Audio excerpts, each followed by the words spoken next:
بسم اللہ الرحمن الرحیم۔ ناظرین، بات کرتے ہیں ایک ایسے معاشرے کی جہاں ہر کوئی فرسودہ رسم و رواج پر عمل کر رہا ہو، جہاں باطل کو چیلنج کرنا جرم سمجھا جاتا ہو۔ یہ کہانی ہے ایک ایسے شخص کی جس نے صرف سوال اٹھایا، صرف سچ بولنے کی ہمت کی اور پھر دنیا کی مخالفت اس کا مقدر بن گئی۔ وہ ہستی جنہوں نے بچپن ہی سے حق اور باطل میں فرق پہچان لیا تھا اور پھر اپنے پورے وجود کے ساتھ اس سچائی پر قائم رہے، چاہے اس کے بدلے انہیں دنیا کی ہر آزمائش سے گزرنا پڑا۔ یہ تھے حضرت ابراہیم علیہ السلام۔ حضرت ابراہیم علیہ السلام ایسی قوم میں پیدا ہوئے جو بت پرستی میں ڈوبی ہوئی تھی۔ ان کے اپنے والد آزر نہ صرف بت پرست تھے بلکہ بت بنانے کا کام بھی کرتے تھے، مگر حضرت ابراہیم علیہ السلام نے بچپن ہی سے اس بے حقیقی کو محسوس کر لیا تھا۔ وہ سوچتے تھے کہ یہ بے جان مورتیاں جو نہ سن سکتی ہیں، نہ بول سکتی ہیں، نہ نفع دے سکتی ہیں اور نہ نقصان، آخر خدا کیسے ہو سکتی ہیں؟ جب سب لوگ آنکھیں بند کر کے اپنے آباء و اجداد کی روش پر چل رہے تھے تو حضرت ابراہیم علیہ السلام نے سچائی کی تلاش کا سفر شروع کیا۔ ایک رات جب انہوں نے ایک چمکتا ہوا ستارہ دیکھا تو سوچا، کیا یہ میرا رب ہو سکتا ہے؟ لیکن جب وہ ڈوب گیا تو کہا، میں انہیں پسند نہیں کرتا جو ڈوب جاتے ہیں۔ پھر انہوں نے چاند دیکھا جو زیادہ روشن تھا، مگر وہ بھی غروب ہو گیا۔ پھر سورج کو دیکھا جو سب سے بڑا اور درخشاں تھا، مگر وہ بھی ڈھل گیا۔ تب انہیں یقین ہو گیا کہ یہ سب کسی اور کی پیدا کردہ ہیں، یہ خود خدا نہیں ہو سکتے۔ چنانچہ انہوں نے اعلان کیا، انی وجہت وجہی للذی فطر السماوات والارض حنیفا وما انا من المشرکین۔ میں نے یکسو ہو کر اپنا رخ اس ذات کی طرف کر لیا ہے جس نے زمین اور آسمانوں کو پیدا کیا، اور میں مشرکوں میں سے نہیں ہوں۔ جب حضرت ابراہیم علیہ السلام نے کھل کر بت پرستی کی مخالفت شروع کی تو قوم نے ان کا مذاق اڑایا۔ ان کے والد نے بھی سختی سے منع کیا اور دھمکی دی کہ اگر وہ خاموش نہ ہوئے تو انہیں سنکسار کر دیا جائے گا، مگر حضرت ابراہیم علیہ السلام اپنے عقیدے پر ڈٹے رہے۔ ایک دن جب پوری بستی جشن منانے باہر گئی تو حضرت ابراہیم علیہ السلام نے موقع سے فائدہ اٹھایا۔ وہ بڑے مندر میں گئے جہاں لوگوں نے اپنے بتوں کے آگے نذرانے رکھے ہوئے تھے۔ انہوں نے ایک کلہاڑا اٹھایا اور تمام بتوں کو توڑ ڈالا سوائے سب سے بڑے بت کے۔ پھر کلہاڑا اسی بڑے بت کے کندھے پر رکھ دیا۔ جب لوگ واپس آئے اور اپنے بتوں کو ٹوٹا ہوا پایا تو غصے سے پاگل ہو گئے، وہ چیخنے لگے، یہ سب کس نے کیا؟ ابراہیم کو اس بارے میں ہمیشہ بات کرتے سنا ہے، کسی نے جواب دیا۔ چنانچہ وہ انہیں پکڑ کر لائے اور سوال کیا، کیا تم نے ہمارے معبودوں کے ساتھ یہ کیا ہے؟ حضرت ابراہیم علیہ السلام نے بڑے سکون سے جواب دیا، یہ کام تو اس بڑے بت نے کیا ہوگا، اگر یہ بول سکتا ہے تو اس سے پوچھ لو۔ قوم پر ایک لمحے کے لیے سناٹا چھا گیا۔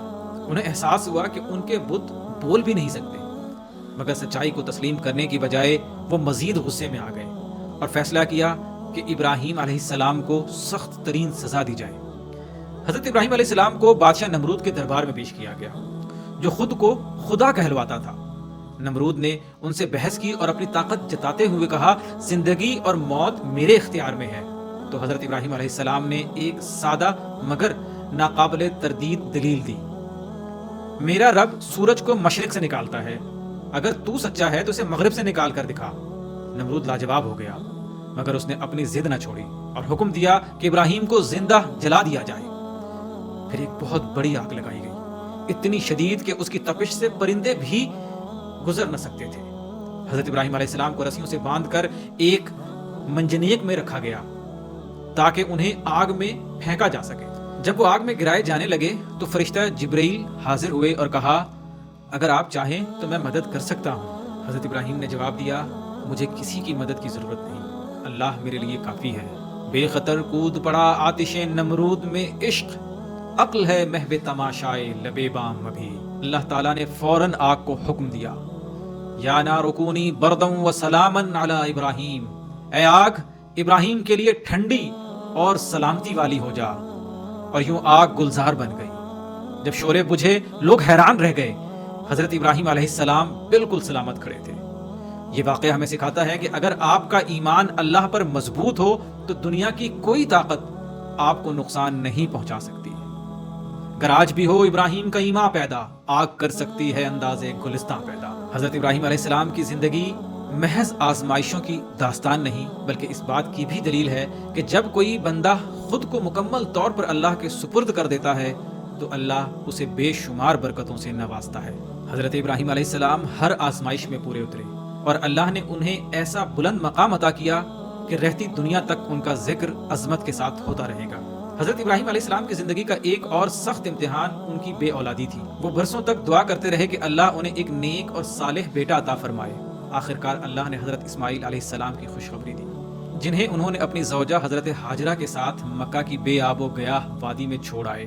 یہ اللہ کا حکم تھا۔ حضرت ابراہیم علیہ السلام نے بغیر کسی سوال و جواب کے سر تسلیم خم کر لیا۔ جب حضرت اسماعیل علیہ السلام بڑے ہوئے تو اللہ نے حضرت ابراہیم علیہ السلام کو خواب میں دکھایا کہ وہ اپنے بیٹے کو قربان کر رہے ہیں۔ یہ سب سے سخت آزمائش تھی، مگر حضرت ابراہیم علیہ السلام نے بغیر کسی تردد کے اللہ کے حکم پر عمل کرنے کا فیصلہ کیا۔ جب انہوں نے بیٹے کو پیشانی کے بل لٹایا اور چھری چلانے لگے تو اللہ نے ان کی اطاعت کو قبول کیا اور حضرت اسماعیل علیہ السلام کو بچا لیا۔ ان کے بدلے اللہ نے ایک عظیم قربانی بھیجی، اور یہی سنت ہر سال عید الاضحیٰ کے دن زندہ کی جاتی ہے۔ قرآن میں اللہ نے فرمایا ان ھذا لہو البلاء المبین، بے شک یہ کھلی آزمائش تھی۔ اور اسی اطاعت کے بدلے اللہ نے حضرت ابراہیم علیہ السلام کو ایک اور عظیم بیٹا عطا فرمایا، حضرت اسحاق علیہ السلام۔ یوں حضرت ابراہیم علیہ السلام کی نسل میں برکت ڈال دی گئی، اور ہر نبی جو ان کے بعد آیا انہی کے نسل سے تھا۔ اللہ نے حضرت ابراہیم علیہ السلام کو ابو الانبیاء یعنی انبیاء کا باپ کا مقام عطا کیا۔ ہر نبی جو ان کے بعد آیا وہ آپ ہی کی نسل میں سے تھا، جن میں سب سے بڑا انعام یہ ہے کہ میرے اور آپ کے آقا نبی آخر الزمان رحمۃ للعالمین، جن کے آنے کے بعد نبوت کا سلسلہ ہی ختم کر دیا گیا، محمد صلی اللہ علیہ وآلہ وسلم حضرت ابراہیم علیہ السلام کے بیٹے حضرت اسماعیل علیہ السلام کی اولاد میں سے ہیں۔ یہی نہیں، اللہ نے حضرت ابراہیم علیہ السلام کو مقام خلیل اللہ کا دوست عطا کیا، جو کہ ایک ایسا درجہ ہے جو کسی اور نبی کو نہیں دیا گیا۔ قرآن میں اللہ تعالیٰ فرماتے ہیں وَاتَّخَذَ اللَّهُ إِبْرَاهِيمَ خَلِيلًا، اور اللہ نے ابراہیم کو اپنا دوست بنا لیا۔ یہی وہ عظیم مقام ہے جو حضرت ابراہیم علیہ السلام کو نصیب ہوا، کیونکہ وہ ہر آزمائش میں ثابت قدم رہے، ہر حکم کے سامنے جھک گئے اور ہر قربانی دینے کے لیے تیار ہو گئے۔ حضرت ابراہیم علیہ السلام کی حیات طیبہ ہمیں سکھاتی ہے کہ جب آپ خود کو اللہ کے سپرد کرتے ہیں تو وہ آپ کو ایسی نعمتوں سے نوازتا ہے جو کوئی تصور بھی نہیں کر سکتا۔